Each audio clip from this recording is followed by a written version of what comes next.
Everything Sam में आपका बहुत बहुत स्वागत है दोस्तों। ये देखिए 67वीं बीपीएससी का जो पीटी का एग्ज़ाम हुआ है पुनर्परीक्षा, उसका क्वेश्चन है वन लाइनर में देखेंगे। ये एग्ज़ाम कब हुआ था तो 30/9/2022 को हुआ था।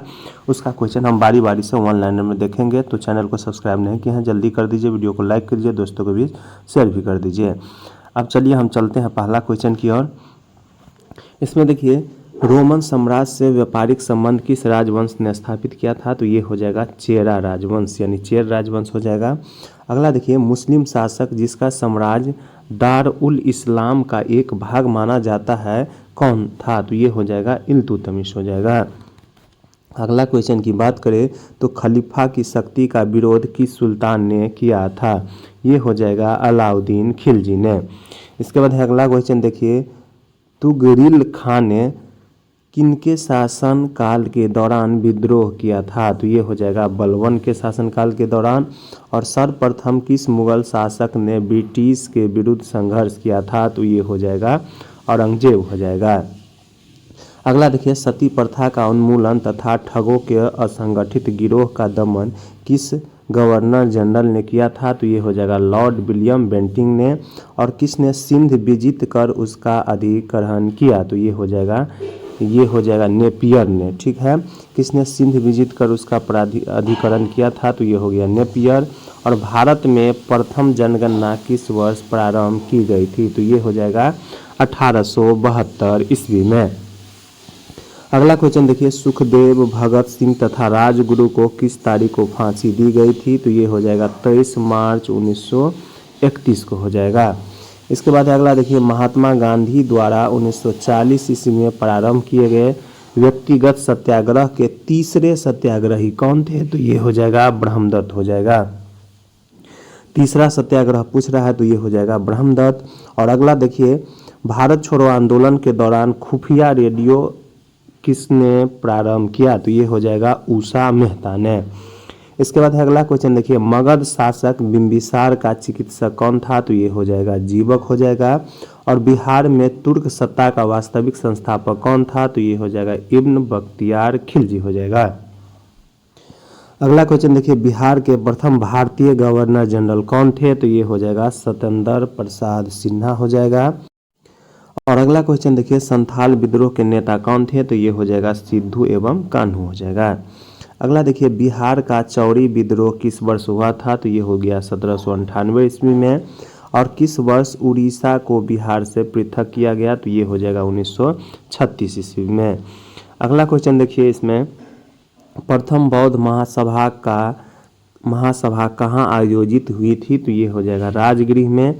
और किस गुप्त शासक ने अपने बड़े भाई की हत्या कर सत्ता प्राप्त किया था तो ये हो जाएगा पुष्पभूति हो जाएगा। अगला क्वेश्चन इसमें देख लेते हैं। अगला देखिए सारगोसो सागर किस महासागर का एक हिस्सा है तो ये हो जाएगा उत्तरी अटलांटिक महासागर का। और भारत और चीन के बीच सीमा रेखा को क्या कहा जाता है तो ये हो जाएगा मैकमोहन रेखा। इसके बाद है राजस्थान में बहुत कम वर्षा होती है क्योंकि इसका कारण हो जाएगा हवाएं किसी प्रकार की बाधाओं को पार नहीं करती है जिसके कारण ठंडा होने के लिए आवश्यक ऊंचाई नहीं प्राप्त होती है। अगला देखिए भारत में बाघ परियोजना कब चालू की गई थी तो ये हो जाएगा 1973 ईस्वी में। और करेबा किस प्रकार की खेती के लिए प्रसिद्ध है तो ये हो जाएगा केसर के लिए। भारत का कौन सा राज्य थोरियम के उत्पादन में अग्रणी है तो ये हो जाएगा केरल।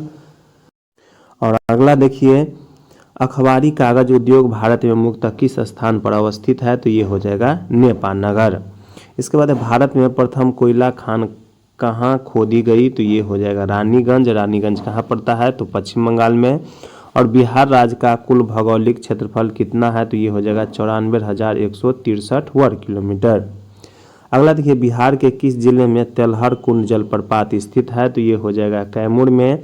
और एशिया की सबसे बड़ी एवं ताज़ा जल वाली गोखुर झील बिहार में कौन सी है तो ये हो जाएगा कांवर झील बेगूसराय जिला में। किस नदी पर हो जाएगा तो ये हो जाएगा गंडक नदी पर। अगला देखिए बिहार के किस जिले में सबसे अधिक सोने का भंडार मिला है तो ये हो जाएगा जमुई जिला में।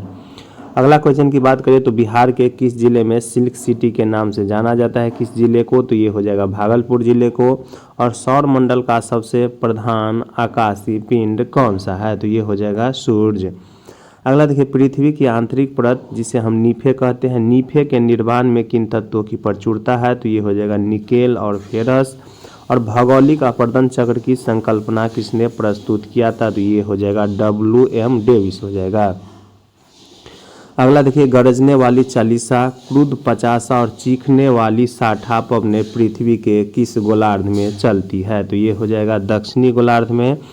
और अगला इसमें देखिए, लोकसभा में सामान्यतः कितने सत्र होते हैं, तो ये हो जाएगा 3 सत्र होते हैं। इसके बाद है स्वतंत्र भारत के प्रथम विधि आयोग के अध्यक्ष कौन थे, तो ये हो जाएगा श्री MC सेतलवाद हो जाएगा। अगला देखिए, प्रत्येक राज्य में लोकसभा के सीटों का निर्धारण परिसीमन आयोग द्वारा किया जाता है। इस परिसीमन को किस वर्ष तक रोक दिया गया है, तो ये हो जाएगा 2026 तक। अगला देखिए, पंचायतों की वित्तीय स्थिति की समीक्षा के लिए राज्य सरकार प्रत्येक 5 वर्षों में क्या गठित करती है, तो ये हो जाएगा वित्त आयोग। और भारत का राष्ट्रपति कितनी बार पुनः चुनाव के लिए पात्र होता है, ये हो जाएगा जितनी भी बार हो, यानी इसका कोई सीमा नहीं है। अगला देखिए, भंडारी समिति किससे संबंधित है, तो ये हो जाएगा क्षेत्रीय ग्रामीण बैंकों की पुनर्संरचना से। अगला देख लीजिए, बारदोली सत्याग्रह का सफल नेतृत्व किसने किया है, तो ये हो जाएगा सरदार वल्लभ भाई पटेल ने। इसके बाद है गांधी इरविन समझौता जो 1931 ईस्वी में हुआ है। और भारतीय राष्ट्रीय कांग्रेस ने किस सत्र में पूर्ण स्वाधीनता का प्रस्ताव पारित किया था, तो ये हो जाएगा 1929 के लाहौर अधिवेशन में। अगला देखिए, सुभाष चंद्र बोस ने निकोबार द्वीप को नया नाम क्या दिया था, तो ये हो जाएगा स्वराज द्वीप। और फरवरी 1922 ईस्वी में पुलिस चौकी में आग लगाने की घटना से संबंधित चौरी चौरा किस स्थान में, किस राज्य में स्थित है, तो ये हो जाएगा उत्तर प्रदेश के गोरखपुर में।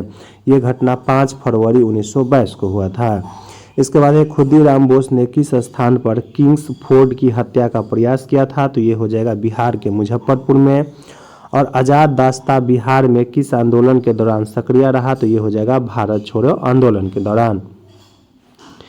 1946 में गठित अंतरिम सरकार के मंत्रिमंडल में श्रम विभाग किसे सौंप दिया गया था, तो ये हो जाएगा जगजीवन राम। और 1942 ईस्वी में किस त्योहार के अवसर पर जयप्रकाश नारायण जो है हजारीबाग जेल से भाग निकले थे, तो ये हो जाएगा दीपावली के दिन। इसके बाद है डॉक्टर राजेंद्र प्रसाद को संविधान सभा का सभापति कब चुना गया, तो ये हो जाएगा दिसंबर 1946 ईस्वी में। और झांसी की रानी लक्ष्मीबाई की मृत्यु कहाँ पर हुई थी, तो ये हो जाएगा ग्वालियर में, 1858 ईस्वी में हुआ था। इसके बाद अगला क्वेश्चन देखिए, बंगाल विभाजन के विषय में किसने कहा था विभाजन हमारे ऊपर बम की तरह गिरा है, ये हो जाएगा सुरेंद्र नाथ बनर्जी। और सरदार उधम सिंह ने किसे मारा था, तो ये हो जाएगा माइकल ओ ड्वारका। कहाँ पे, तो लंदन में जाकर 1940 ईस्वी में मारा था।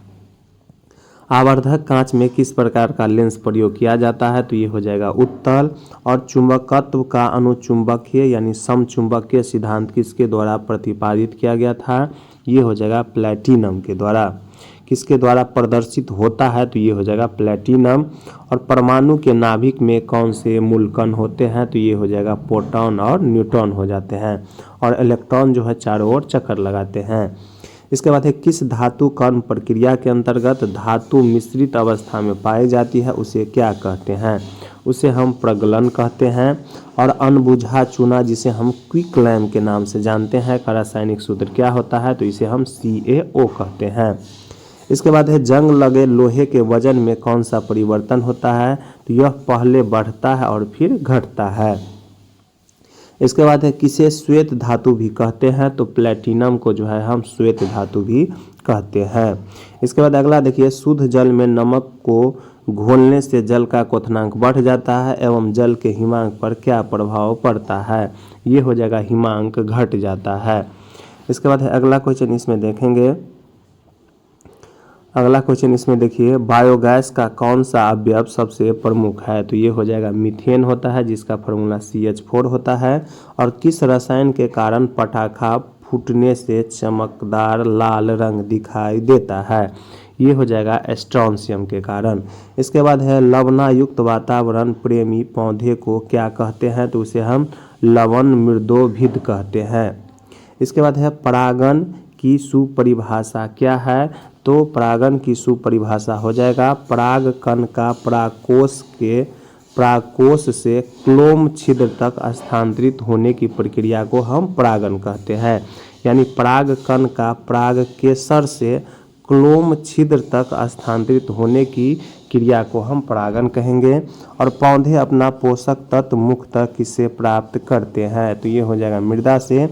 Pine, for, spruce, cedar, larch एवं स्प्राइस आदि मशहूर लकड़ी उत्पादक पौधे में से बहुत से भारत के पहाड़ी क्षेत्र में भी पाए जाते हैं। ये सभी क्या कहलाते हैं, तो ये हो जाएगा अनावृत बीजी कहलाते हैं, यानी जिम्नोस्पर्म कहलाते हैं। इसके बाद है कार्बोहाइड्रेट के अपघटनोत्परांत अंतिम रूप से क्या बनता है, तो ये ग्लूकोज बनता है। और अधिकतर एंजाइम क्या होते हैं, तो ये हो जाएगा प्रोटीन होते हैं। इसके बाद है किस वैज्ञानिक यानी चिकित्सक ने पहली बार टीकाकरण की शुरुआत किया, तो ये हो जाएगा एडवर्ड जेनर।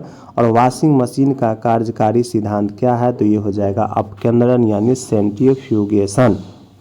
इसके बाद अगला देखिए, यदि धरती की घूमने की गति घूर्णन बढ़ा दी जाए तो भूमध्य रेखा पर पिंड का वजन पर क्या प्रभाव पड़ेगा, तो ये हो जाएगा घट जाएगा।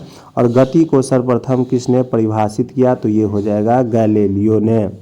इसके बाद है अगला क्वेश्चन देखिए, किस नियम के अनुसार समान ताप और दाब पर सभी गैसों के निश्चित आयतन में अणुओं की संख्या समान होती है, तो ये हो जाएगा एवोगाड्रो का नियम होता है ये।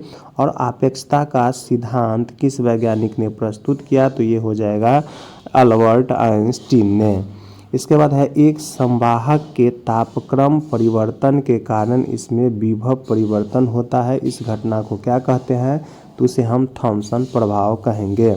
इसके बाद G20 इंटरनेशनल में 3000 रन पार करने वाले दुनिया के प्रथम खिलाड़ी कौन बने हैं, तो ये हो जाएगा विराट कोहली। और कोविड-19 टीकाकरण की पूर्णता को सुनिश्चित करने के लिए शुरू किए गए अभियान का नाम क्या है, तो ये हो जाएगा हर घर दस्तक अभियान 2.0 हो जाएगा। इसके बाद है भारत के 75वें स्वतंत्रता दिवस जो 2022 में मनाया गया है के अवसर पर किसने हर घर तिरंगा अभियान शुरू किया, तो ये हो जाएगा केंद्र सरकार। और केंद्र की नई शिक्षा नीति को लागू करने की प्रक्रिया शुरू करने वाला देश का पहला राज्य बना, तो ये हो जाएगा उत्तराखंड। कौन बना है, तो उत्तराखंड बना है। और एलावेनिल वलारिन, श्रेया अग्रवाल और रश्मिता किस खेल से संबंधित है, तो ये हो जाएगा निशानेबाजी यानी शूटिंग से। और भारत के 15वें राष्ट्रपति के चुनाव के लिए संयुक्त प्रगतिशील गठबंधन यानी यूपीए के उम्मीदवार कौन थे, तो ये हो जाएगा यशवंत सिन्हा। इसके बाद है अपने उपन्यास टूम ऑफ सैंड यानी रेत समाधि के लिए अंतर्राष्ट्रीय बुकर पुरस्कार प्राप्त करने वाली लेखिका कौन है, तो ये हो जाएगा गीतांजलि श्री हो जाएगा। इसके बाद बिहार से किसे 2022 में दादा साहब फाल्के भारतीय टेलीविजन पुरस्कार से सम्मानित किया गया है, तो ये हो जाएगा दीप श्रेष्ठ को। और अगला देखिए, सीता की विश्व की सबसे लंबी मूर्ति जिसका लंबाई होगा 251 मीटर का निर्माण बिहार के किस जिले में किया जाएगा, तो ये हो जाएगा सीतामढ़ी में। और बिहार में ऑपरेशन प्रहार का संबंध किससे हो जाएगा, तो ये हो जाएगा शराबबंदी से। इसके बाद है अगला क्वेश्चन, इसमें देखिए बिहार में किस स्थान पर उत्तर भारत का पहला बर्ड रिंगिंग स्टेशन खोला गया है, तो ये हो जाएगा भागलपुर में।